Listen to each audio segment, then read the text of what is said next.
नमस्कार, मैं Sarita Pareek Biyani Girls BEd College की व्याख्याता आपका गुरु केपीओ में स्वागत करती हूँ। आपने पहले भी मेरे वीडियोस देखे होंगे और आज मैं आपको मौन वाचन के बारे में बताना चाहती हूँ। वैसे तो वाचन 4 प्रकार के होते हैं। आदर्श वाचन जो कि एक शिक्षक के द्वारा किया जाता है, और सस्वर वाचन जो वो भी शिक्षक के द्वारा ही किया जाता है लेकिन वो पद्य का होता है, और आदर्श वाचन गद्य में किया जाता है। इसके अलावा तीसरा होता है अनुकरण वाचन, जो कि जब टीचर आदर्श वाचन या सस्वर वाचन करता है उसके पश्चात बच्चों से ही अनुकरण वाचन करवाया जाता है, तो उसको हम अनुकरण वाचन कहते हैं। उसके बाद में टीचर निर्देश देकर बच्चों से मौन वाचन करवाता है। बच्चे चुपचाप बैठकर और अपनी अपनी बुक से रीडिंग करते हैं, अपनी अपनी बुक से पढ़ते हैं, उसे हम मौन वाचन कहते हैं। अब मौन वाचन का क्या महत्व, उसकी इम्पोर्टेंस क्या है, उसके बारे में मैं आपको बताना चाह रही हूँ। सबसे पहले कि मौन वाचन से वाचन की गति का विकास होता है।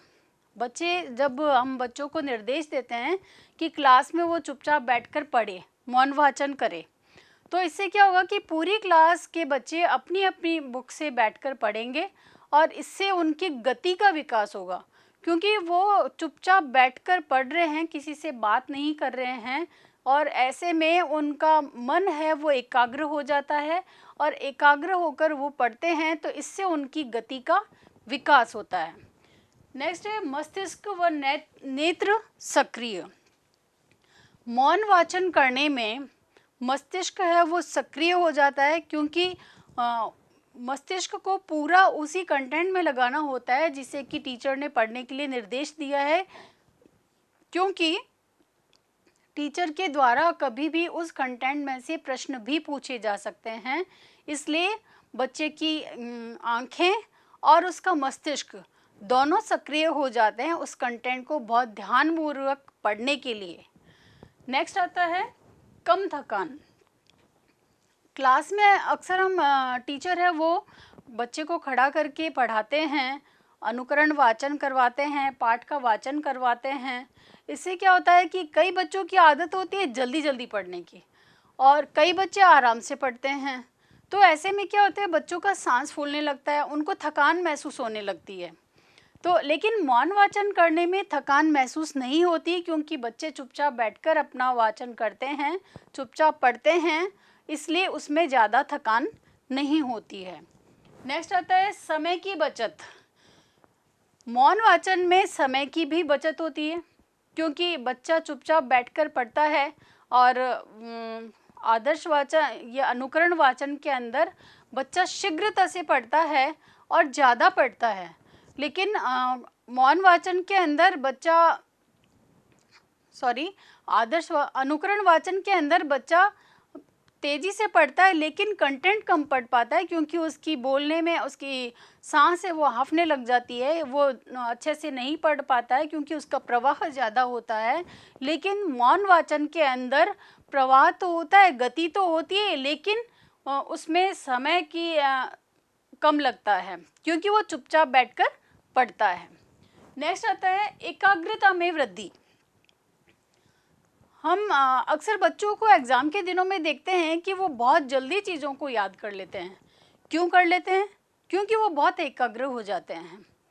कुछ बच्चे तो पूरा साल पढ़ाई नहीं करते हैं और लास्ट के 1 महीने में ही पूरी बुक को पढ़ लेते हैं, और वो रात रात भर जाग कर पढ़ते हैं। तो ऐसा करना अच्छा नहीं है, लेकिन इस समय बच्चों की एकाग्रता बढ़ जाती है, इससे उनको बहुत शीघ्रता से वो सब कंटेंट याद हो जाता है जो कि वो करना चाहते हैं। तो ये मौन वाचन है, ये एकाग्रता को बढ़ाने में बहुत सहायक है। नेक्स्ट आता है स्वाध्याय की आदत का विकास। बच्चों के अंदर स्वयं पढ़ने की आदत का विकास होता है। जैसे कि ट्रेन में जा रहे हैं या कहीं भी जा रहे हैं और ऐसे में बच्चा बोर हो रहा है, तो ऐसे में अगर उसके पास बाल साहित्य है, कोई पुस्तक है, तो वो बैठकर पढ़ सकता है। और बच्चा अगर पढ़ता है तो उसकी आदत वैसी बन जाती है, और फिर वो स्वयं अध्ययन करने की आदत उसकी बढ़ जाती है और वो स्वयं अध्ययन करने लगता है। नेक्स्ट आता है अवकाश के समय का सदुपयोग।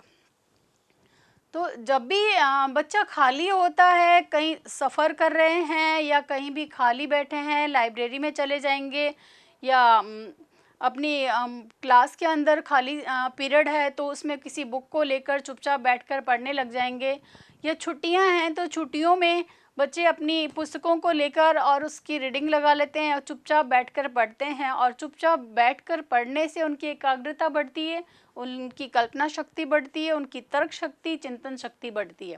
क्योंकि बच्चा जो पढ़ता है उसके बारे में वो मनन भी करता है, इससे उसकी चिंतन शक्ति है वो बढ़ती है। और इस प्रकार बच्चा अपने खाली समय का सदुपयोग बहुत आसानी से कर लेता है मौन वाचन के द्वारा। नेक्स्ट आता है बाधा उत्पन्न नहीं होना। बाधा कैसे उत्पन्न नहीं होगी? क्योंकि अगर पूरी क्लास भरी हुई है बच्चों से और अगर टीचर निर्देश देता है मौन वाचन का, तो सभी बच्चे चुपचाप बैठकर पढ़ेंगे अपनी अपनी बुक से, तो वहाँ पर कोई भी किसी को बाधा नहीं पहुँचा रहा है, कोई किसी को डिस्टर्ब नहीं कर रहा है, सब अपना अपना पढ़ रहा है। इस प्रकार मौन वाचन के द्वारा बाधा उत्पन्न नहीं होती है। नेक्स्ट आता है उच्च कक्षाओं के लिए लाभप्रद। मौन वाचन बड़ी कक्षाओं के बच्चों के लिए ज़्यादा लाभप्रद है, ताकि उनकी एकाग्रता बढ़े और वो अपने अध्ययन को अच्छी प्रकार कर सके। इस प्रकार मौन वाचन है वो बच्चों की एकाग्र शक्ति को बढ़ाने में बहुत ही सहायक है, और इसके द्वारा बच्चे का विकास है, उसके चारित्रिक विकास, उसकी सद्वृत्तियों का विकास अच्छे से होता है, और उसकी वाचन करने की गति है वो बहुत अच्छी हो जाती है। और सबसे महत्वपूर्ण बात यह है कि जब वो जिस कंटेंट को पढ़ता है उसका वो मूल भाव बहुत अच्छे से समझ जाता है। क्यों समझ जाता है? क्योंकि वो एकाग्र होकर पढ़ रहा है, इसलिए उसका वो केंद्रीय भाव है, उसका जो मूल भाव है उसको वो बहुत अच्छे से समझ जाता है। और समझने के बाद अगर उसको उसमें से कोई भी प्रश्न पूछा जाता है तो वह अपने शब्दों में उस प्रश्न के उत्तर दे सकता है। धन्यवाद। आपको मेरा वीडियो अच्छा लगा हो तो सब्सक्राइब करें, लाइक करें और शेयर करें।